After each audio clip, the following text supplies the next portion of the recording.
Hello എല്ലാവർക്കും നമസ്കാരം. പുതിയൊരു വീഡിയോയിലേക്ക് സ്വാഗതം. നമുക്കിന്ന് ഈ വീഡിയോയിലൂടെ സ്റ്റാഗേർഡ് വേജ് തിയറി എന്താണെന്ന് മനസ്സിലാക്കാം. നമുക്ക് വീഡിയോയിലേക്ക് കിടക്കാം. സ്റ്റാഗേർഡ് വേജ് തിയറി നമുക്ക് ആദ്യം ഇത് എന്താണെന്ന് നോക്കാം. ഇതൊരു മാക്രോ എക്കണോമിക് കോൺസെപ്റ്റ് ആണ്. Staggered wage theory refers to a concept in macroeconomics that describes how wage setting behavior by firms. അതായത് ഫേംസിൻ്റെ വേജ് സെറ്റിംഗ് ബിഹേവിയർ അല്ലേ, അത് വർക്കേഴ്സിന് എത്ര വേജ് കൊടുക്കുന്നുള്ള ആ തീരുമാനം.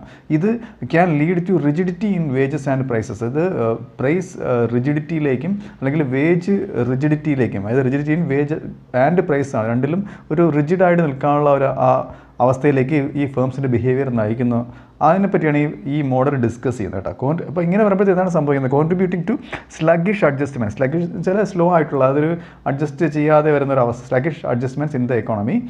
അപ്പോഴത്തേക്ക് the theory is often associated with models that explain why wages and prices don't adjust quickly. അതായത് ഈ വേജും പ്രൈസും ക്വിക്കായിട്ട് അഡ്ജസ്റ്റ് ചെയ്യാത്ത മോഡലുമായിട്ടാണ് ഈ തിയറി അസോസിയേറ്റ് ചെയ്ത് കിടക്കുന്നത്, ബന്ധപ്പെട്ട് കിടക്കുന്നത് കേട്ടോ. To changes in economic conditions which can prolong periods of inflation and unemployment. അപ്പോൾ ഇങ്ങനെ വരുമ്പോഴത്തേക്ക് ഈ അൺഎംപ്ലോയ്മെൻറ്റ് ഇൻഫ്ലേഷനൊക്കെ ഒരുപാട് കാലത്തേക്ക് നീട്ടിക്കൊണ്ടു പോകാൻ ഇങ്ങനെ ഒരു അവസ്ഥ കാരണമാകുന്നു. അപ്പോൾ ഇതാണ് ഇതിൻ്റെ ഈ തിയറി എന്താണെന്നുള്ളത്.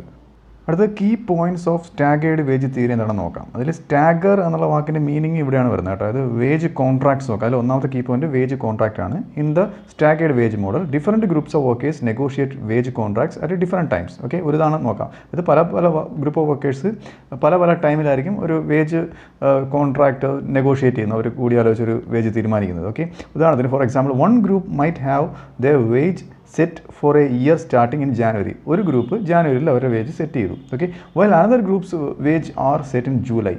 അവിടെ ജൂലൈയിലാണ് അടുത്ത ഗ്രൂപ്പിൻ്റെ വേജ് സെറ്റ് ചെയ്തേക്കുന്നത്. അപ്പോഴത്തേക്ക് എല്ലാവരുടെയും വേജും ഒരു ടൈമിൽ സെറ്റ് ചെയ്യാതെ വരുന്ന ഇങ്ങനെ ഒരു ചാഞ്ചാടുന്നുണ്ടെന്നുണ്ടെങ്കിൽ ഒരു ഉറപ്പില്ലാത്ത ഇങ്ങനത്തെ ഒരു വേജിനെയാണ് സ്റ്റാഗേർഡ് വേജ് എന്ന് പറയുന്നത്. ദിസ് സ്റ്റാഗേർഡ് ടൈമിംഗ്, ആ ഒരു ടൈമിങ്ങിനാണ് ഉദ്ദേശിക്കുന്നത് കേട്ടോ. അപ്പോൾ this staggered timing means that not all wages are adjusted simultaneously. അപ്പോൾ ഇങ്ങനെ വരുമ്പോഴത്തേക്ക് എല്ലാ സൈമിൾട്ടേനിയസ് ആയിട്ട് രണ്ട് വേജും ഒരേ സമയം അഡ്ജസ്റ്റ് ചെയ്യാൻ പറ്റാത്തൊരവസ്ഥ വരും, ഇങ്ങനെ വേറെ ടൈം വരാൻ നേരത്ത്.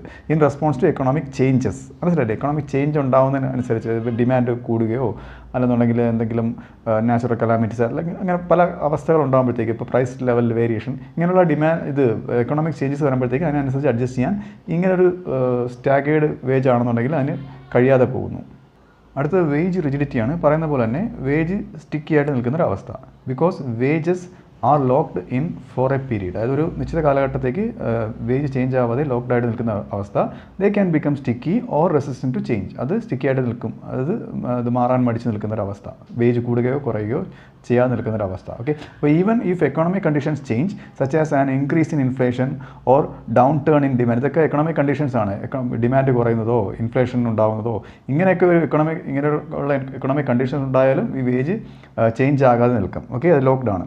Wages do not immediately adjust for all workers. എല്ലാ വർക്കേഴ്സിനും എന്ത് ചെയ്യാൻ പറ്റത്തില്ല, ഒരേ സമയം വേജ് ചേഞ്ച് ചെയ്യാൻ പറ്റത്തില്ല. കാര്യം അത് സ്റ്റാഗേർഡ് വേജ് ആണ്, ഡിഫറെൻറ്റ് ടൈം പീരീഡ്സിലാണ് അത് സെറ്റ് ചെയ്തേക്കുന്നത്.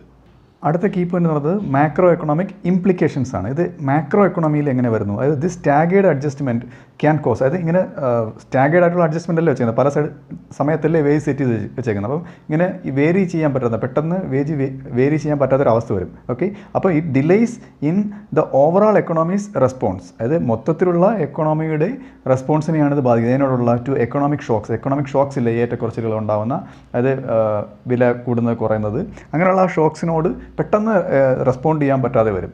ഇങ്ങനെ വരുമ്പോൾ എന്ത് സംഭവിക്കും? ഒരു ഉദാഹരണം നോക്കാം. For instance, if a central bank changes interest rate, central bank പലിശ നിരക്ക് കൂട്ടുകയോ കുറയ്ക്കുകയോ ചെയ്യുമെന്ന് വയ്ക്കുക. The impact on inflation or employment might not be felt immediately. പെട്ടെന്ന് തന്നെ ഇത് ഇൻഫ്ലേഷനോ അല്ലെന്നുണ്ടെങ്കിൽ എംപ്ലോയ്മെൻറ്റിലോ അത് ബാധിക്കില്ല.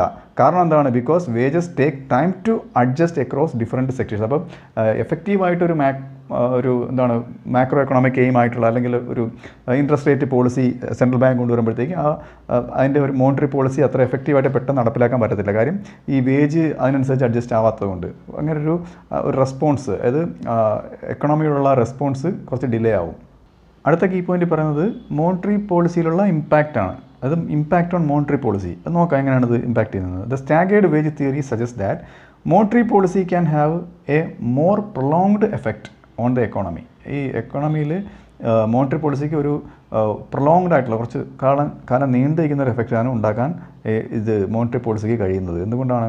Economy due to these delays, ഈ ഡിലേ വരുന്നത് കൊണ്ട്, അതായത് ഈ വേജ് അഡ്ജസ്റ്റ് ചെയ്യാൻ പറ്റാതെ വരുന്ന ആ ഒരു ഡിലേ ഉള്ളത് കൊണ്ട് കേട്ടോ. അപ്പോൾ central banks need to consider the timing of wage adjustment when setting policy. അപ്പോൾ ഈ പോളിസി സെറ്റ് ചെയ്യുമ്പോഴത്തേക്ക് ഇവർ വേജ് എന്നാണ് ഈ വേജ് ചേഞ്ച് ആക്കാൻ സാധ്യതയുള്ളത് എന്നുള്ള ആ ഒരു ടൈമും കൂടെ ഇവർക്ക് കൺസിഡർ ചെയ്യേണ്ടതുണ്ട്. എന്നാലല്ലേ ഈ മോണിറ്ററി പോളിസി എഫക്റ്റീവായിട്ട് നടപ്പിലാക്കാൻ പറ്റും. അപ്പം as the full effects of their actions might not be visible until all wage contracts have been renegotiated. അത് എല്ലാ വേജ് കോൺട്രാക്ട്സും, അതായത് നേരത്തെ പറഞ്ഞ പോലെ ജൂണിലും പിന്നെ ജനുവരിയിലൊക്കെ ആയിട്ട് പല സമയങ്ങൾ സെറ്റ് ചെയ്ത് വെച്ചേക്കുന്ന എല്ലാ വേജും ചേഞ്ച് ആകുന്നത് വരെ ആ ടൈമും കൂടെ കൺസിഡർ ചെയ്താലേ, അത് റീനെഗോഷിയേറ്റ് ചെയ്താലേ ഇവർക്ക് എഫക്റ്റീവായിട്ട് പോളിസി നടപ്പിലാക്കാൻ കഴിയുകയുള്ളൂ.